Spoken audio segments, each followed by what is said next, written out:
La biologie des hommes et des femmes comporte des différences significatives. Pourtant, la recherche médicale porte beaucoup plus souvent sur des sujets masculins que féminins. Nous nous sommes penchés sur cette inégalité surprenante aux conséquences sérieuses. Chaque année, je me présente à une clinique pour recevoir le vaccin contre la grippe.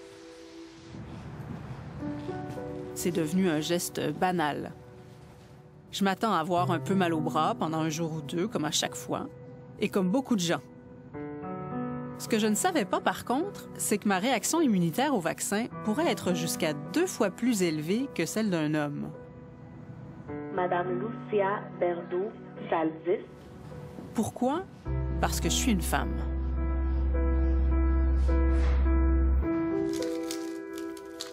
Alors, est-ce que le vaccin s'était bien déroulé l'année dernière? La docteure Caroline Quash est responsable de la prévention des infections à l'hôpital Sainte-Justine. Ça va piquer? Elle s'intéresse aussi aux disparités hommes-femmes. Si j'ai bien compris, ce vaccin-là pourrait me faire réagir plus simplement parce que je suis une femme. En fait, c'est que les femmes ont une meilleure réponse au vaccin, donc elles produisent beaucoup plus d'anticorps quand on les vaccine. Mais en contrepartie, parce que cette réponse-là est une réponse aussi inflammatoire, c'est possible que vous ayez plus de réactions. Alors, c'est juste pour dire qu'en comparaison, les femmes ont tendance à avoir plus de réactions que les hommes. Cette différence, c'est une des inégalités hommes-femmes que la recherche médicale commence à corriger. Dans plusieurs domaines, on découvre que les femmes sont moins bien soignées que les hommes, tout simplement parce qu'elles sont moins étudiées. Dans les protocoles de recherche, les femmes sont souvent sous-représentées. Quand elles sont présentes, les résultats sont régulièrement rapportés sous forme de moyenne pour tout le groupe étudié. On ne vérifie pas si les femmes réagissent différemment des hommes. Selon une étude récente, seul le tiers des recherches médicales tient compte des 2 sexes. Cette réalité s'applique aussi aux essais sur le vaccin contre l'influenza. Donc, nous, ce qu'on fait, on est allé chercher toutes les données d'études randomisées contrôlées qui ont été faites sur la vaccination et on réétudie les données individuellement pour regarder comment les hommes répondent versus les femmes. Les résultats de cette analyse pourraient permettre de mieux adapter le vaccin aux femmes. Si on découvre, par exemple, qu'une dose réduite suffit à les protéger correctement, on pourrait diminuer du même coup les effets secondaires. Ce que je comprends bien, j'ai peut-être reçu 2 fois trop de vaccins. Ou vous êtes 2 fois mieux protégé que votre mari. Quand on y pense, ce n'est pas surprenant que les hommes et les femmes réagissent différemment. Notre génétique, notre anatomie, nos hormones sont différents. Certaines maladies très courantes touchent d'ailleurs les femmes en majorité. Plus de 500 000 Canadiens sont atteints de démence. Les 2 tiers sont des femmes. Elles sont aussi nettement majoritaires parmi les patients atteints de douleurs chroniques. Et selon plusieurs études, les fumeuses ont plus de risques de développer un cancer du poumon que les fumeurs. Alors, comment se fait-il qu'en 2019, on en soit encore à se demander comment soigner aussi bien les femmes que les hommes? La docteure Cara Tannenbaum dirige l'Institut de la santé des femmes et des hommes des Instituts de recherche en santé du Canada. Elle rappelle que pendant des décennies, les femmes ont été exclues des études cliniques. Vous vous rappelez peut-être de l'histoire tragique du drogue thalidomide. C'est un médicament qui a été testé chez les hommes et les femmes dans les années 60, 1960. Puis les enfants qui sont nés après avoir été exposés à ce médicament avaient des grands handicaps. Ça servait entre autres contre les nausées pendant la grossesse. Exactement. Alors là, on s'est dit, ouf, peut-être c'est dangereux de tester des médicaments chez les femmes. On devrait rester simple. Et voilà, tout le développement des nouveaux traitements, beaucoup de notre compréhension de l'être humain au niveau biologique est basée par défaut maintenant sur l'exemple mâle. Ce biais n'est pas sans conséquence. On sait maintenant que de nombreux médicaments provoquent plus d'effets secondaires chez les femmes. Il y avait même des médicaments qui ont été dû retirer du marché parce qu'ils causaient des effets vraiment graves chez les femmes. Publicisé dans les années 90, l'antihistaminique Seldan a été interdit par la Food and Drug Administration des États-Unis en 1998. Il pouvait causer des arythmies cardiaques fatales, en particulier chez les femmes. Un rapport de chercheurs américains concluait, au tournant des années 2000, que sur 10 médicaments retirés du marché, 8 posaient plus de risques pour les femmes que pour les hommes. La plupart du temps, des risques cardiaques. Ça me rappelle cette publicité lancée l'an dernier par la Fondation des maladies du cœur et de l'AVC. Je rentre bientôt. On y souligne que l'infarctus passe souvent inaperçu chez les femmes parce qu'elles n'ont pas les mêmes symptômes que les hommes. Apparemment, tout va.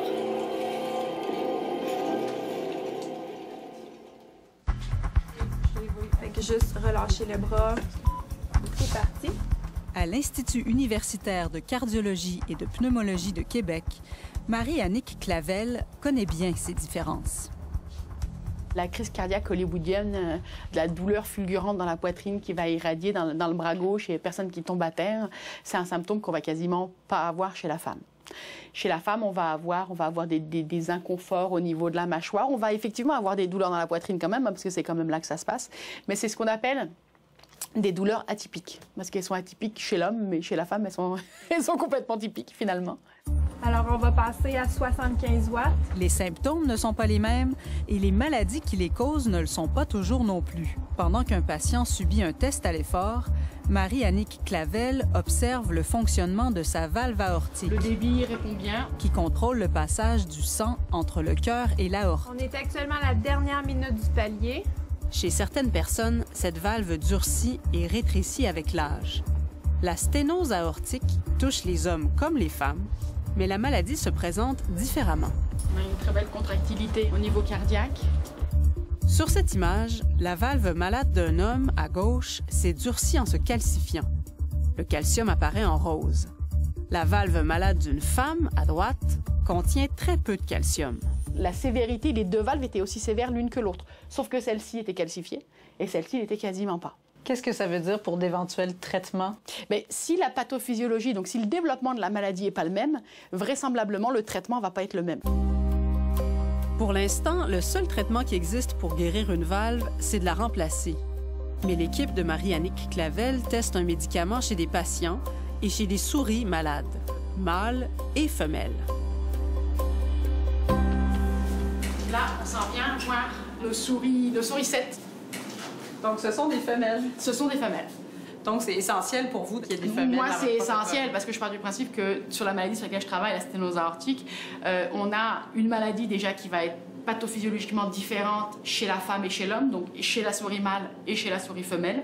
Et donc, si on n'étudie pas la maladie telle qu'elle arrive dans les deux sexes, on ne peut pas développer des médicaments qui vont être actifs dans les deux sexes. Les études de recherche qui ne rapportent pas leurs résultats en fonction du sexe du patient ou en fonction du sexe de l'animal ne devraient même pas être publiées. Allez, on est parti. Dans les laboratoires, les modèles animaux sont encore très majoritairement masculins. Plusieurs chercheurs estiment que les cycles hormonaux des femelles compliquent l'interprétation des résultats. Étudier des femelles en plus des mâles augmente aussi les coûts des expériences. Mais de plus en plus de scientifiques remettent en question ces arguments et tentent de rétablir l'équilibre masculin-féminin. Jeffrey Mogul dirige le laboratoire de génétique de la douleur à l'Université McGill. Chez les souris, il a montré que des cellules différentes sont impliquées dans la transmission de la douleur selon qu'on est mâle ou femelle. Le sexe influe aussi sur la douleur chez les humains. Qu'est-ce qu'on a ici? Le chercheur m'a d'ailleurs convié à une expérience. C'est assez rudimentaire.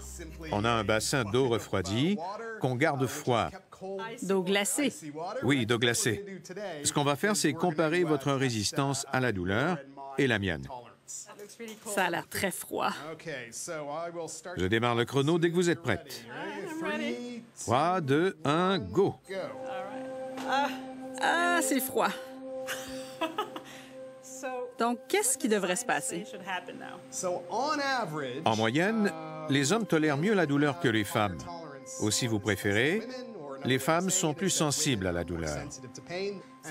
La science dit que les femmes tolèrent moins la douleur? Oui. Je croyais que c'était l'inverse. Oui, tout le monde croit ça. Pourtant, ça a été vérifié en laboratoire des centaines de fois. Et il y a deux types de conclusions. Soit il n'y a pas de différence entre les sexes, soit les femmes sont plus sensibles et les hommes plus tolérants. Mais ce qui n'arrive jamais, c'est que les femmes soient plus tolérantes et les hommes moins sensibles. Quel est l'intérêt de comprendre ça? La science commence à montrer que peu importe quel sexe tolère mieux la douleur, les bases biologiques de cette douleur sont étonnamment différentes entre hommes et femmes. Pour Jeffrey Mogul, si la recherche fait encore trop peu de place au féminin, c'est d'abord et avant tout par inertie. Ce n'est pas qu'une question de mauvaise pratique scientifique. C'est aussi un problème éthique. La grande majorité des patients atteints de douleurs chroniques sont des femmes, jusqu'à 70%. Si on prétend faire de la recherche en leur nom et qu'on doit étudier un seul sexe, il me semble que ce devrait être le sexe féminin. Je crois que mon doigt va tomber. Est-ce que je peux sortir ma main? Si vous voulez. Je vous laisse gagner. 3 minutes. On a de quoi être fiers. Ah oui? C'est une bonne durée? Pas mauvais. Au chapitre des inégalités, les femmes ne sont pas les seules perdantes. La recherche fait aussi peu de place aux minorités ethniques, aux personnes âgées, aux minorités de genre. Mon rêve à moi, c'est qu'un jour, quand on parle de la médecine personnalisée, on va savoir quel médicament, à quelle dose, à quel moment donner selon notre sexe, selon notre génétique, selon notre ethnicité, selon plusieurs aspects biologiques et sociaux, et que tout le monde ne serait pas traité comme le défaut blanc, mâle, caucasienne.